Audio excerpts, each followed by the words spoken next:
Karena ketika yang menguasai adalah orang-orang yang mereka tidak mendukung kaum muslimin, yang mereka menghalangi umat Islam, maka kewajibannya adalah hijrah ketika kita tidak mampu menjalankan tuntunan agama.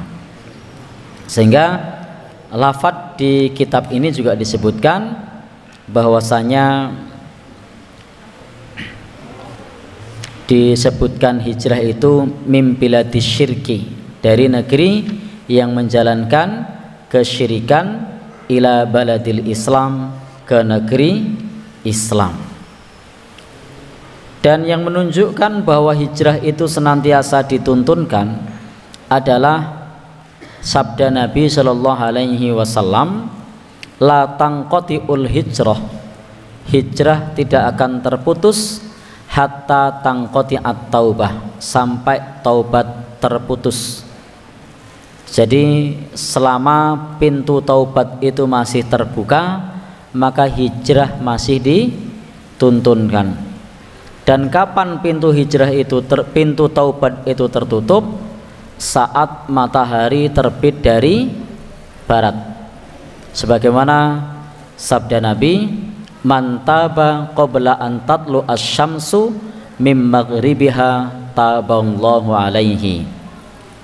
Barang siapa yang bertaubat sebelum matahari terbit dari arah barat, maka Allah akan menerima taubatnya. Karena memang kalau matahari sudah terbit dari arah barat, pintu taubat itu sudah tertutup.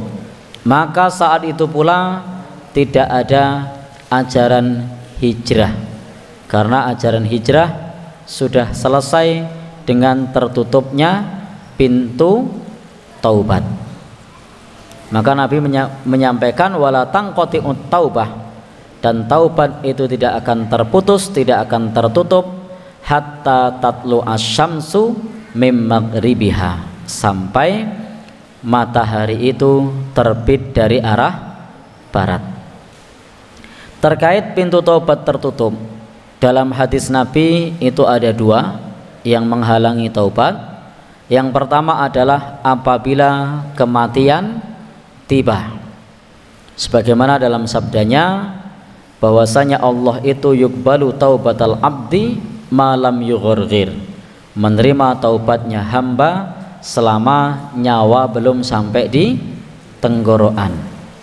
Dalam Al-Quran juga Allah menyebutkan walaisatit taubatu lilladzina ya'malunas sayyi'at, dan taubat itu bukan untuk orang-orang yang mereka melakukan satu keburukan lalu sampai idza hadara ahadahumul maut, ketika kematian datang lalu mereka mengatakan qala inni tubtul an, saya saat ini bertaubat, pada saat kematian sudah tiba. Maka saat itulah Allah menyebut walaisatit taubah, itu tidak termasuk taubat karena nyawa sudah sampai di tenggorokan. Maka taubat itu sebelum nyawa sampai di tenggorokan. Adapun bagian yang kedua seperti tadi hadis yang sudah kita sampaikan, ketika matahari terbit dari arah barat.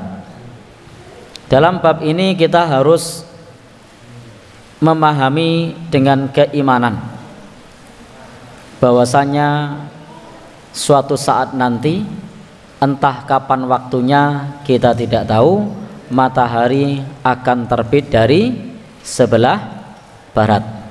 Bagaimanapun caranya kita tidak tahu, tetapi yang menyampaikan adalah Nabi dengan wahyu Allah. Maka hendaknya kita imani pada saatnya nanti matahari akan terbit dari arah barat.